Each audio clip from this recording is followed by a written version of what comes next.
Happy 41st day of British lockdown, everyone. Social distancing affects us all pretty differently. My mind has got pretty loud. This is my brain vomit. I haven't really been taking care of myself. I don't think I'm alone in that. I got fired too. Again, I don't think I'm alone in that either. I've been finding myself doing random stuff. Personal grooming has not been one of those things. Anyway, I've been sporadically laughing to myself. So, I thought I'd try and share some of them. Active word there being try. Like, at what age does ear hair become a thing? Why now? Has it always been there and now I'm just noticing it for the first time because I've got a fuck ton of time on my hands? I need the help of fire and a Turkish barber.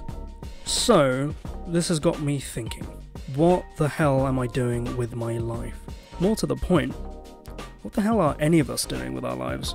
When I said my mind had got loud, what I mean to say is that my interior monologue is getting annoying.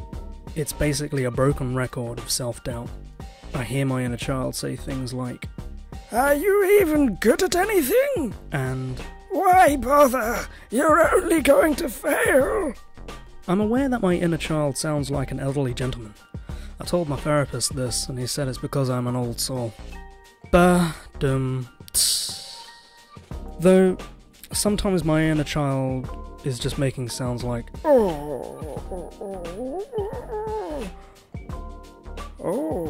So I'm starting to think that there's not much substance to his argument. That being said, we all have these little voices that stop us from doing things. What makes them dangerous to a life well lived is if you don't argue back, at least sometimes. Sir Ken Robinson, in one of his TED Talks, once said, "The question shouldn't be how intelligent are you, but how are you intelligent?" He was referring to how the education system kills creativity, but lends itself to the point that I'm trying to make. In his book, The Element, he highlights where what you love to do and what you're good at meet is the element. It's also where you'll find the flow state, where hours feel like minutes. It is something that we have all experienced as children, but as our collective childish wonder dies, so does the opportunities to find yourself in flow states. At least that's my personal experience. I do wonder what my cat's element is. Trying to understand divinity is beneath your intellect, human. If I had to say, however, my element is not caring, and enjoying the fact that I'm not caring, so I guess I care enough to enjoy how much I don't care. What can I say? You ask a god a question, and you'll get a god's answer. Wow. Anyway, as I was saying, human potential is like a grapevine. All it needs is the right environment to flourish. There's a lot inside all of us that wants to grow. It's becoming clearer to me that the element is key to meaningful growth.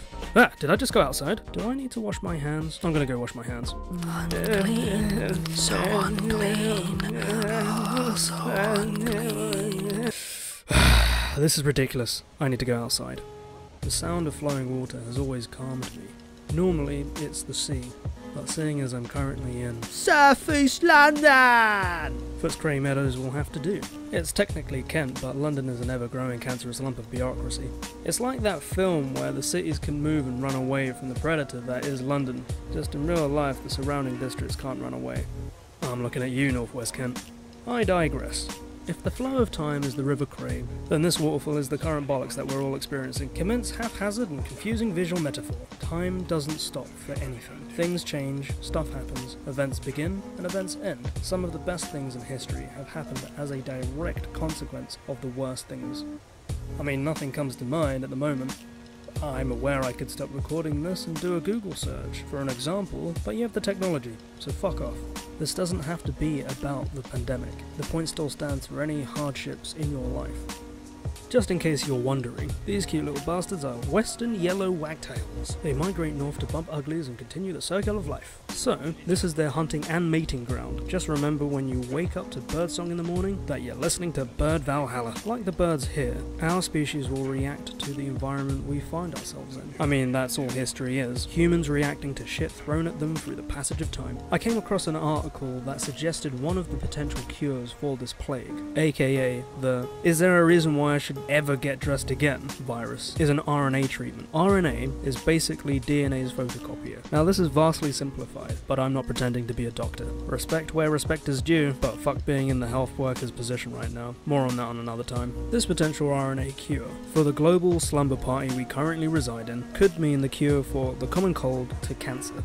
I guess fingers crossed, but don't hold your breath. Or do.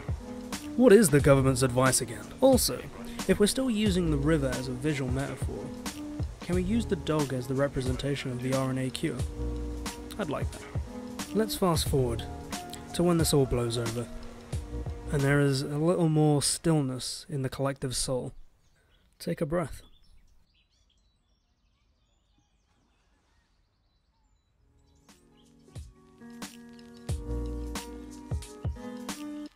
Then we can all get back to what's really important. The stuff you can't live without. Feeding the ducks and giving them blockbuster movie trailer narratives. To protect the woman he loves, he has to go on a journey through time and pause. This time, no quacks were given.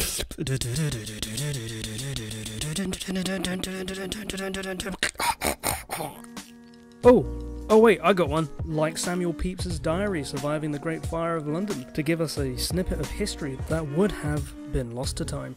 Granted, the city had to burn down for that to be appreciated, but the Great Fire of London curbed the onslaught of the Black Plague and paved the way for London to become the modern city it enjoys being today. See, I know I think of something. You might want to fact check some, if not all, of those facts. Also, I know I said it didn't have to be about a pandemic, but it weighs heavy on the mind. Wait, did I just figure out the cure?